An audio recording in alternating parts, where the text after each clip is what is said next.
ইন্নাল হামদালিল্লাহ ওয়াসসালাতু ওয়াসসালামু আলা রাসূলিল্লাহ বিসমিল্লাহির রহমানির রহিম আন উম্মে সালামা রাদিয়াল্লাহু তাআলা আনহা ক্বালাত ক্বালা রাসূলুল্লাহ সাল্লাল্লাহু আলাইহি ওয়াসাল্লাম মান আহাল্লা বিউমরাতিন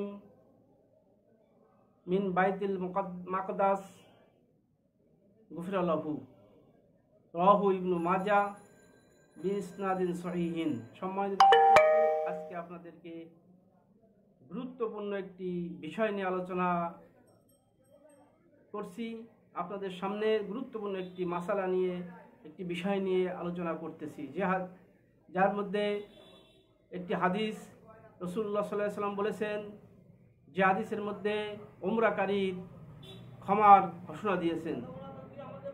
এজন্য যে ব্যক্তি উমরা করবে তার জন্য সুসংবাদ, তার জন্য ক্ষমার সুসংবাদ আল্লাহ রাসূল সাল্লাল্লাহু আলাইহি ওয়াসাল্লাম দিয়েছেন আমাদেরকে। রমজান মাস আসছে সামনে, অনেকেই এখন থেকে উমরার প্রস্তুতি নিচ্ছেন, কেউ উমরায় রওনা হওয়ার জন্য চেষ্টা করতেছেন। এজন্য আপনাদের খেদমতে এই সুসংবাদ দেওয়ার জন্য হাদিসটি আপনাদের খেদমতে আমি আলোচনা করছি, বর্ণনা করছি। হাদিস কানা ইবনে মাজাহ শরীফে এসেছে সহিহ ইসনাদের সাথে।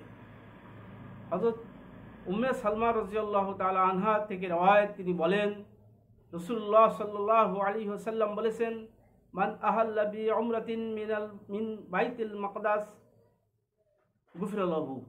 যে ব্যক্তি বাইতুল মুকাদ্দাস থেকে বা বাইতুল মাকদাস থেকে উমরার উদ্দেশ্যে ইহরাম বাঁধবে, তার জন্য ক্ষমা, তার সকল গুনাহ ক্ষমা করে দেবে। গুফিরা লাহু, তার গুনাহ ক্ষমা করা হবে।